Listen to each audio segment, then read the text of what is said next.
Student, आज जो हम टॉपिक पढ़ने वाले हैं उसका नाम है एचएमटी का पहला टॉपिक है introduction, that is heat and mass transfer. तो हम हीट एंड मास ट्रांसफ़र के बारे में ये पढ़ेंगे कि भाई हीट एंड मास ट्रांसफ़र में जो दो वर्ड हैं, हीट ट्रांसफ़र और मास ट्रांसफ़र, उसका क्या मतलब है। और हीट ट्रांसफ़र के हम मोड्स के बारे में आज जानेंगे कि मतलब कि what are the various ways of heat transfer. तो in case of heat transfer, basically heat transfer consist of three modes, conduction, convection और रेडिएशन। तो ये हीट ट्रांसफर तभी होती है when there is a temperature difference. अगर temperature difference नहीं होगा तो हीट ट्रांसफर भी नहीं होगी।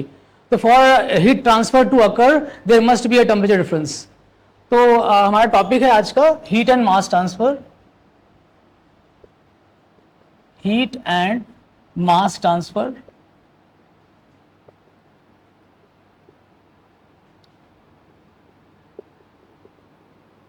ठीक है, हीट एंड मास ट्रांसफर। यहाँ पे दो वर्ड हैं एक तरीके से, यहाँ पे एक HT कह ले हीट ट्रांसफर, और यहाँ पे MT मतलब हो गया मास ट्रांसफर। मास ट्रांसफर में क्या है कि एनर्जी भी ट्रांसफर होगी और हमारा जो क्या कहते हैं मास वो भी ट्रांसफर होगा। तो अगर मैं मास ट्रांसफर की बात करूँ तो मास ट्रांसफर में क्या है कि हमारा मास ट्रांसफर होगा, जैसे डिफ्यूजन है कि जैसे आपका डिफ्यूजन एग्जाम्पल है कि ओपन सिस्टम है, कोई भी जैसे कोई भी रिवर फ्लो कर रही है या कोई भी हमारा केमिकल प्रोसेस इंडस्ट्री है जहाँ पे एक इनपुट आ रहा है और एक आउटपुट से होके जा रहा है किसी सिस्टम के through, then that is example of mass transfer. तो बेसिकली हमारा मास ट्रांसफर यूनिट 5th है, इसको तो हम लोग बाद में पढ़ेंगे। और हमारा जो यूनिट 1, 2, 3, 4 है वो हमारा हीट ट्रांसफर से रिलेटेड है। तो आज का जो हमारा मेन लेक्चर है वो हीट ट्रांसफर के ऊपर है। तो now come to the heat transfer. Heat transfer,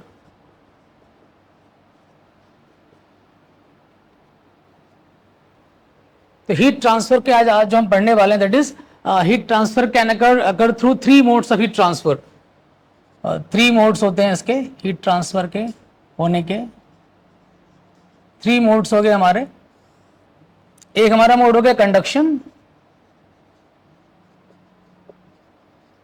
एक हो गया हमारा कन्वेक्शन,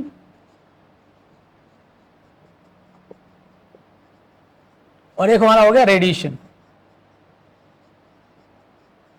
रेडिएशन तो कंडक्शन बेसिकली जो प्रीडोमिनेंट होता है वो तो सॉलिड्स में होता है। कि कंडक्शन कहाँ कहाँ हो सकता है। कंडक्शन आपका सॉलिड में हो सकता है, सबसे ज्यादा सॉलिड में होता है। ये लिक्विड में हो सकता है, लिक्विड में, और ये हो सकता है गैसेस में, गैसेस में या वेपर फॉर्म में। अगर हमारा कोई चीज वेपर फॉर्म में आ गया, अगर वाटर हमारा वेपराइज हो गया है तो वेपर फेज में भी ये कंडक्शन हो सकता है। और कन्वेक्शन की बात करूं तो कन्वेक्शन आपका फ्लूइड्स में होता है, फ्लूइड्स में। ठीक है। और रेडिएशन क्या होता है, from body 1 to body 2 heat transfer होता है। From body 1 to body 2, from body 1 to body 2। अब ये बॉडी हमारी सॉलिड, लिक्विड या कोई भी हॉट बॉडी है वो रेडिएट करती है। तो रेडिएशन हमारा किसी भी टेम्परेचर पे होता है। और अगर मैं बात करूं कि ये सबसे ज्यादा इसमें होता है, ये प्रीडोमिनेंट सॉलिड्स में होता है सबसे ज्यादा। ये इसमें इसकी वैल्यू बहुत ही मिनिमम होती है, नेग्लिजिबल होती है। और यहां पे इसकी वैल्यू मिनिमम होती है, मिनिमम होती है वैल्यू।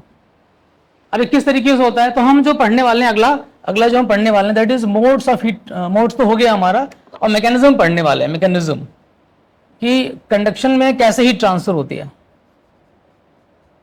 मैकेनिज्म।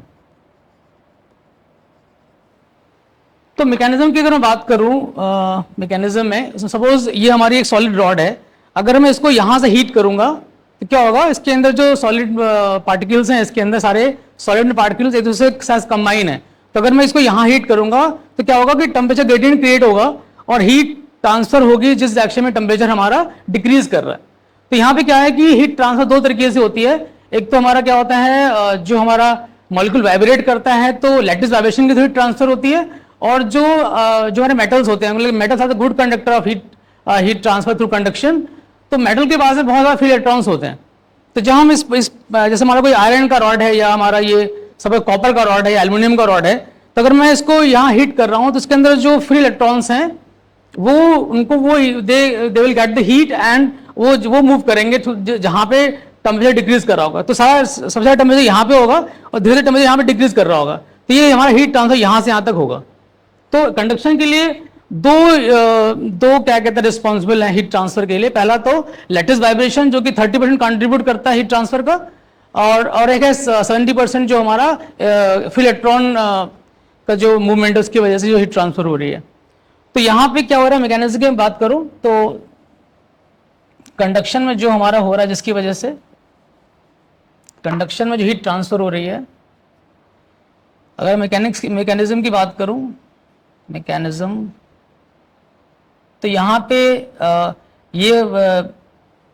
यहाँ पे जो 30% कॉन्ट्रीब्यूट कर रहा है वो लैटिस वाइब्रेशन है, lattice vibration 30% through lattice vibration,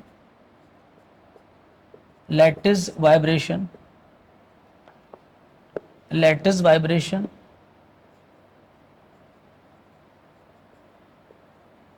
और जो 70% है यह है free electron movement, free electron movement. तो सबसे ज्यादा रिस्पॉन्सिबल होते हैं मेटल्स में ये फ्री इलेक्ट्रॉन मूवमेंट, क्योंकि कंडक्शन बैंड में देयर आर लॉट्स ऑफ मतलब बहुत ज्यादा इलेक्ट्रॉन्स होते हैं, फ्री इलेक्ट्रॉन्स, उनको जो एनर्जी मिलती है दे विल मूव, और जो हीट इलेक्ट्रॉन कहीं मूव करेंगे दे will carry the heat along them. अब बात करें कन्वेक्शन ऑफ फ्लूइड्स में, तो ये जो फ्लूइड का कन्वेक्शन होता है ये हमारा दो तरीके से होता है, टू टाइप्स का होता है ये। एक होता है आपका natural convection, natural convection, natural और फ्री कन्वेक्शन, नेचुरल और फ्री, और यहां पे होता है फोर्स कन्वेक्शन, फोर्स्ड कन्वेक्शन। ठीक है, अब नेचुरल कन्वेक्शन क्या है, अगर मैं बात करूं कि सपोज यहां पे, इसका मैं एग्जांपल यहां पे दे रहा हूं कि सपोज मैंने यहां पे क्या किया, कंटेनर ले लिया, इस कंटेनर के अंदर हमारा क्या है वाटर, यहां वाटर ले लिया मैंने जस्ट क्योंकि वाटर सबको पता है, और मैं क्या कर रहा हूं इसे हीट कर रहा हूं, यहां पे मैंने वाटर ले लिया, अब मैं इसको हीट कर रहा हूं, ये मैंने इसको एक फायर, यहाँ फायर दे दिया, तो यहाँ पे मैं हीट दे रहा हूँ, मैं इसको हीट प्रोवाइड कर रहा हूँ, तो ये हमारा फायर है। तो जो मेरा कंटेनर है तो सॉलिड है, तो कंटेनर जो हीट अप होगा वो कंडक्शन के थ्रू होगा, क्योंकि सॉलिड में कंडक्शन होता है, मैंने आपको बताया था कंडक्शन सबसे ज्यादा सॉलिड में होता है। तो जो इसकी ये वाली लेयर जो यहाँ पे, ये सबसे पहले ये लेयर इसकी हीटअप हो जाएगी, और इसके बाद में क्या है कि यहाँ पे जो मॉलिक्यूल है, जो मैं मॉलिक्यूल दिखा रहा हूँ, किसके मॉलिक्यूल, जो हमारे वाटर पार्टिकल के, वाटर H2 मॉलिक्यूल्स हैं, तो जो molecule just they in touch with the surface of the container और द यूटेंसिल, तो सबसे पहले वो हीटअप होंगे, और इसके बाद में क्या है कि ये layer by layer heat transfer होती है, layer by layer heat transfer होती है। तो ये ऊपर चले जाएंगे, तो जो हीटेड मॉलिक्यूल्स हैं they will rise up and उनकी डेंसिटी लेस होती है, और जो हैवियर पार्टिकल्स हैं दे विल कम डाउन, तो ये हैवियर जो है लाइटर पार्टिकल ऊपर चले जाएंगे और उनकी जगह आ जाएंगे लाइटर पार्टिकल्स, इस तरीके से ऊपर जाएगा, और ये इस तरीके से नीचे आएगा, ये ऊपर जाएगा, ये नीचे आएगा, तो they will form A convection current बोलते हैं उसको, कन्वेक्शन करंट। तो अगर मैं बात करूं कि इस तरीके से हीट ट्रांसफर होगी कि ये मॉलिक्यूल है, ये ऊपर जाएगा, फिर ऐसे करेगा, और नीचे वाले नीचे आएंगे, ये ऐसे आएंगे, और फिर ये नीचे आएगा तो हीट अप हो जाएगा, फिर ऊपर जाएगा। तो इस तरीके से जो ये सर्कुलर फॉर्म में मूव करेंगे, that is called the convection current. ठीक है, तो जो फ्री जैसे फ्री कन्वेक्शन का मतलब एग्जांपल ये है कि अगर मैंने इसको हीट अप कर दिया और हीट करने के बाद में मैंने इसको यहाँ पे छोड़ दिया, तो क्या है कि नेचुरली यहाँ पे अगर फैन नहीं चल रहा है तो यहाँ पे जो आसपास एयर्स है वो एयर का टेम्परेचर कम है, और नेचुरली इसका जो टेम्परेचर वो ज्यादा है, तो क्या है इससे हीट ट्रांसफर होगी थ्रू मॉलिक्यूल्स मूव करेंगे, और जब they will move and they will carry the heat. तो in case of convection matter involve in the heat transfer, but in case of conduction only the lattice vibration or the free electron responsible for the heat transfer. Now we come to the radiation. तो radiation का this is a very famous example कि how energy comes from sun to the earth. From sun to earth energy comes through radiation. So because radiation when what happens radiation electromagnetic wave radiation by radiation heat transfer through electromagnetic radiation. Suppose there is a body one, एक हमने को sphere ले लिया, हमने solid sphere ले लिया, ये हमारा बॉडी 1 है, बॉडी 1। अब इसको मैंने हीट कर दिया, सपोज इसका टेम्परेचर होगा 80 डिग्री सेल्सियस, 80 डिग्री सेल्सियस। और यहाँ पे एक दूसरी बॉडी है, यहाँ पे कोई ब्लॉक रख दिया हमने, यहाँ पे हमने इस तरीके का कोई बॉडी रख दिया हमने, इस तरीके का कॉन्केव शेप का बॉडी रख दिया। तो क्या होगा कि जो रेडिएशन होता है इसके अंदर 3 फिनोमेना होते हैं। रेडिएशन के अंदर, रेडिएशन जो हीट ट्रांसफर होती है उसमें 3 फिनोमेना साइमल्टेनियसली होते हैं रेडिएशन में। तो रेडिएशन हमारा जो होता है बेसिकली 3 स्टेप में होता है, 3 स्टेप।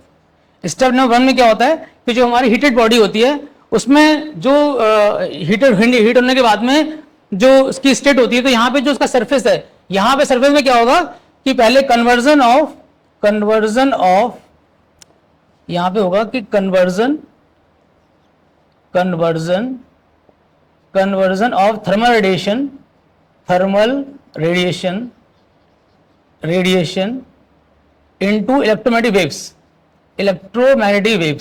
और आपको पता है कि जो हमारी इलेक्ट्रोमैग्नेटिक वेव्स है वो लाइट की वेलोसिटी से ट्रेवल करती हैं, और उनको इस रेडिएशन को अगर मीडियम की जरूरत ही नहीं होती, अगर वैक्यूम में भी ये होता है, एयर है, वाटर है, इसके थ्रू भी ये ट्रांसफर होता है। तो इस फर्स्ट में क्या होगा कि conversion of thermal radiation into electromagnetic waves at the surface. तो सरफेस पे ये फिनोमेना होगा, एट द सरफेस, मतलब जो सरफेस है यहाँ पे ये वाला फिनोमेना होगा। ठीक है, इसके बाद क्या होगा हमारा ये रेडिएट करेगा, हर डायरेक्शन में रेडिएट करेगा। कैसे रेडिएट करेगा? थ्रू इलेक्ट्रोमैग्नेटिक वेव्स रेडिएट करेगा इस तरीके से।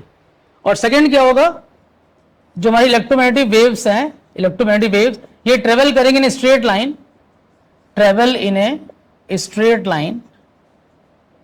Straight line through intermediate medium. जो ये इंटरमीडिएट मीडियम है, बॉडी 1 टू बॉडी 2, ये बॉडी 2 ले लेते हैं, body 2 and this is body 3। ये अगर और बॉडीज है सबको क्या कहते हैं रेडिएशन मिलेगा। और जब ये रेडिएशन के पास पहुंच जाएगा, तो यहाँ पे जब ये रेडिएशन के पास पहुंचेगा, जैसे मान लीजिए रेडिएशन रिसीव करेगा, इलेक्ट्रोमैग्नेटिक रेडिएशन हीट को रिसीव करेगा थ्रू रेडिएशन। तो रिसीव करने के बाद क्या होगा, अगेन जो यहाँ पे कन्वर्जन हुआ था कि thermal energy into the electromagnetic waves, इसका रिकन्वर्जन होगा। यहाँ पे when this body which is receiving heat through electromagnetic radiation, then what happens, there is reconversion of, third part में क्या होगा, देयर इज अ रिकन्वर्जन होगा, reconversion of electromagnetic waves into thermal radiation, या उनको thermal heat. और जब ये thermal heat में कन्वर्ट हो जाएगा तो this body will receive heat और इसका टेम्परेचर धीरे धीरे बढ़ने लगेगा। तो ये मैंने आपको बताया कि हमारा जो कंडक्शन के 3 फिनोमेना होते हैं, उनका मैकेनिज्म क्या होता है, और उनको मीडियम की जरूरत किस में होती है, किस में नहीं होती है। ऑब्वियसली अगर मुझे कंडक्शन करना है तो मीडियम चाहिए, किस मीडियम में कंडक्शन हो रहा है, तो यहाँ भी मुझे मीडियम की जरूरत है, यहाँ भी मुझे मीडियम की जरूरत है, बट यहाँ मुझे किसी मीडियम की जरूरत नहीं है। और सबसे ज्यादा जो रेडिएशन होता है वो वैक्यूम में होता है, तो रेडिएशन को किसी मीडियम की जरूरत नहीं है। अच्छा, अगर बात करूं कि इन तीनों फिनोमेना में कौन सा लॉ गवर्न होता है, हर फिनोमेना में एक लॉ होता है जो गवर्न करता है इस पूरे प्रोसेस को, तो मैं उसकी बात करना चाहता हूं। तो now we come to the laws, fundamental law. कौन से फंडामेंटल लॉज हैं जो तीनों को कवर करते हैं? तो फंडामेंटल लॉ की बात कर रहा हूं मैं, फंडामेंटल लॉ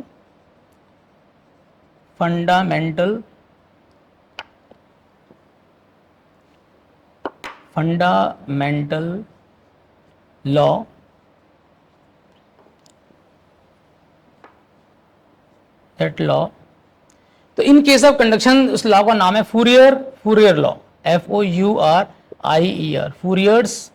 फूरियर्स लॉ। और ये लॉ कैसा होता है, उन्होंने बताया था, अगर Q rate of heat transfer है तो Q is equal to minus K AC means cross sectional area, A for area and suffix C for cross section. Okay, then minus Q is equal to minus K AC dt by dx। तो ये law हो गया हमारा Fourier law. जो अगर convection की बात करूं तो यहां पे आता है Newton's law of cooling, Newton's law Newton's law of cooling. यहां पे होता है Q हमारा, ये जो हमारा की है ये हमारा कंडक्शन है, कंडक्टिव हीट ट्रांसफर रेट है। Q हमारा हीट ट्रांसफर रेट है, वॉट मतलब जूल पर सेकंड जो एनर्जी फ्लो कर रही है, दैट इज कॉल्ड द, जो कंडक्शन से फ्लो कर रही है वहां पे Q कंडक्शन कर दिया मैंने, यहाँ पे कन्वेक्शन से फ्लो कर रही है तो QCONV कर दिया शॉर्ट फॉर्म में, because of convective heat transfer. तो QCONV कन्वेक्टिव हीट ट्रांसफर होता है H, convective heat transfer coefficient, into surface area AS, surface area A for area, S for surface, surface area किसकी total surface कितनी है, और यहां पे T1 माइनस T2। सपोज हमारी क्या मीडियम का टेम्परेचर हमारा कम है बट बॉडी का टेम्परेचर ज्यादा है, तो T1 is the temperature of body and T2 is the temperature of the medium. तो T1 यहां पे जो हम लोग कंडीशन मानते हैं जनरली कि T1 is greater than T2, तो हीट ट्रांसफर कहां से कहां होगी, from high temperature to low temperature. This T1 is greater than T2, this T1 is greater than T2। और मैं रेडिएशन की बात करूं तो बहुत ही फेमस लॉ होता है रेडिएशन में, उसको कहते हैं स्टीफन बोल्ट्जमैन लॉ। रेडिएशन में जो गवर्निंग लॉ होता है स्टीफन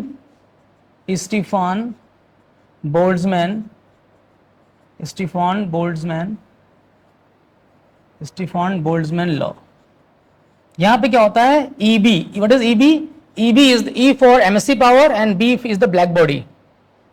अब आप लोग आगे बढ़ेंगे, ब्लैक बॉडी क्या होती है, वो हर तरीके का रेडिएशन एब्जॉर्ब कर लेती है, ठीक है, उसे कहते हैं ब्लैक बॉडी। तो EB is equal to sigma B is Stefan Boltzmann constant and absolute temperature T की पावर 4। तो ये लॉ होता है। E क्या है, MSC power of the black body, it is the क्या कहते हैं radiant heat transfer per unit area per unit time. तो किसी बॉडी वन से अगर ट्रांसफर हो रही है, अगर नेबरिंग बॉडी में हीट ट्रांसफर बाय रेडिएशन, तो पर यूनिट टाइम में और पर यूनिट एरिया से कितना हीट ट्रांसफर हो रहा है by radiation, that is the MSC power, और EB is the MSC power of the black body, sigma B is the Stefan Boltzmann constant and T is absolute temperature. तो ये in case of radiation temperature must be in absolute temperature. हमें in university question in numerical if there is a degree Celsius given, then we have to change degree Celsius into the absolute temperature by adding 273। Suppose 30 degree Celsius given, तो 30 plus 273 is the degree kelvin temperature. तो ये हमारा हो गया okay. तो हमारा जो next है, एक हम और टॉपिक ले सकते हैं अभी कि फॉर प्लेन वॉल हम कैसे हीट ट्रांसफर का फॉर्मूला निकालेंगे फॉर ए प्लेन सरफेस। तो फॉर ए प्लेन सरफेस हम देखते हैं किस तरीके से हम फूरियर लॉ का इस्तेमाल करके कैसे हम फाइंड करेंगे heat transfer rate, formula of heat transfer rate. Okay, तो फर्स्ट तो हम और heading is derivation of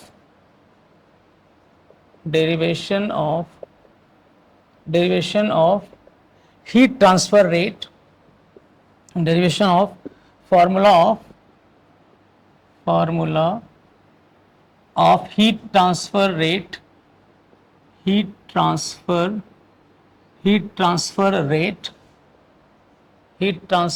through plane wall और स्लैब। ओके, तो सब ये डायग्राम आप लोग बना लीजिए। ये है हमारा प्लेन वॉल ले लिया हमने। Suppose at this side of the wall temperature is T1 and at this cross section of the wall temperature is T2। और जो मैंने इसकी थिकनेस ले ली, thickness is del is the thickness of this slab. तो हमें क्या करना है, यहाँ पे हमें सपोज कर लिया temperature T1 is greater then temperature T2, ठीक है। तो अब क्या है, हमने अभी पढ़ा था फूरियर लॉ में कि फूरियर ये बोलता है कि टेम्परेचर ही जो हीट ट्रांसफर थ्रू कंडक्शन होगा वो हमेशा from higher temperature lower temperature होगा। तो जो हीट ट्रांसफर होगा वो हमें इस डायरेक्शन में होगा, from high temperature to low temperature. T1 is the high temperature and T2 is the low temperature. तो सपोज कर लेते हैं कि T1 हमने मान लिया, T1 is the left hand temperature of the wall, left hand temperature of wall, and T2 is the right hand temperature of the wall. Del is the thickness of the wall, thickness wall ले लिया, thickness of wall, और Q is the rate of heat transfer. Let Q is the rate of heat transfer, rate of heat transfer, heat transfer. तो ये आपका हो जाएगा joule पर second, जिसको हम वॉट भी कहते हैं, जूल पर सेकेंड वॉट, ये वॉट में हो जाएगा। Let K is the thermal conductivity of the material, जिसकी थर्मल कंडक्टिविटी K हमने मान ली, और जो एरिया ऑफ क्रॉस सेक्शन है उसको मैंने AC मान लिया। Let the cross sectional area is AC। तो K thermal conductivity, thermal conductivity, conductivity, and AC, A suffix C is the cross sectional area, cross sectional area, cross sectional area, ठीक है। तो ये हमने कुछ assumptions मान लिए। नाउ अगर हम अप्लाई करें Fourier law of heat conduction, तो इसके लिए क्या करना पड़ेगा। सपोज हमने क्या किया, यहाँ पे एक स्मॉल थिकनेस हमने ले लिया, थिकनेस एक स्लैब ले लिया हमने, ठीक है। इसकी थिकनेस कितनी है, dx, और ये जो इसकी जो पोजीशन है from the left hand side wall, ये जो हमारा स्लैब है वो x डिस्टेंस पे है, ठीक है। यहाँ पे मैंने मान लिया let thickness of the slab is dx, sorry thickness of this elementary strip, ये हमारी क्या है, एलिमेंट्री स्ट्रिप, एलिमेंट्री स्ट्रिप, ठीक है। तो अब इसके अक्रॉस जो हीट ट्रांसफर होगा वो भी हमारा Q ही होगा, और यहाँ पे जो टेम्परेचर जो डिफरेंस है, चूंकि ये थिकनेस काफ़ी कम है, dx थिकनेस है, तो जो इसके अक्रॉस टेम्परेचर डिफरेंस होगा वो भी होगा dt, जो डिफरेंट डिफरेंस वो हमारा हो जाएगा dt temperature difference across this elementary strip. तो हम लिख सकते हैं बाय यूजिंग फूरियर लॉ, क्या लिख सकते हैं, by applying Fourier law we can right,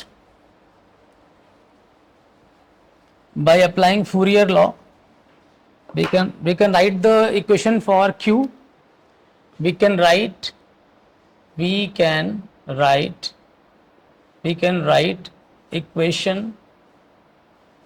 can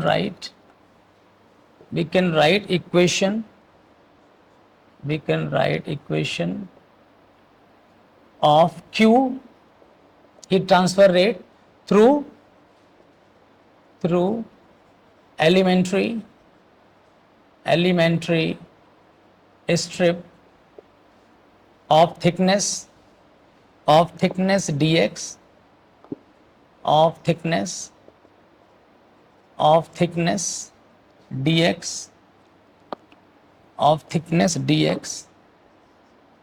dx at a distance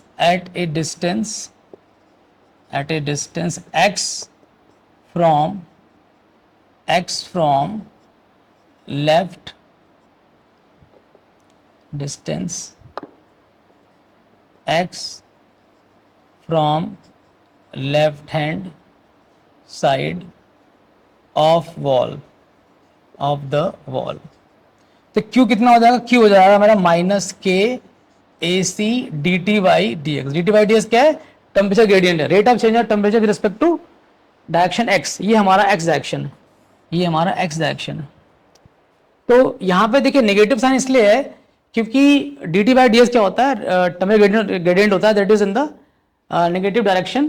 तो यहाँ पे हम लोग क्या कर लेंगे, इसको हम इस तरीके से कर लें, q into D X is equal to minus K A C D T, और फिर ये क्या हो जाएगा, उसको हम डिफ्रेंशिएट कर दें, इस तरीके से डिफ्रेंशिएट करेंगे तो कहाँ से कहाँ कर सकते हैं, 0 से डेल कर सकते हैं, और यहाँ कर सकते हैं T1 से T2।